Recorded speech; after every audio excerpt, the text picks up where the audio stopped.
На това мило тържество аз съм много развълнувана. Да ви кажа защо. Беше 1983 година. Аз дойдох от едно пазарджишко село и от един институт по хранително-вкусова промишленост. Другаря Мирчев ме назначи за учителка в обществено хранене, което днес се нарича гимназия по туризъм. Другарко Кожухарова, на вас поверявам първи Г клас.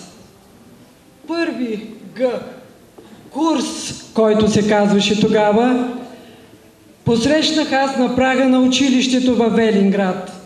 Кой мислите беше първи номер в този клас и кой започваше с буквата А?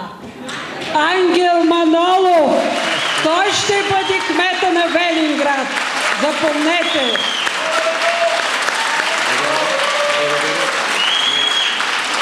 Частица за неговото възпитание наред с неговото интелигентно, възпитано и добро семейство има и госпожа Кожухарова.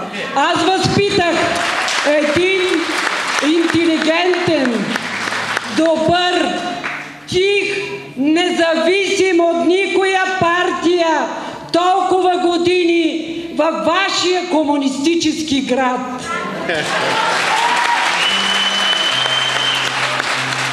Ангеле, работи този град да стане най-красивия курортен град в цяла България.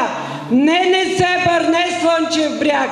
Велинград, защото Ангел е и професионалист, ресторантьор.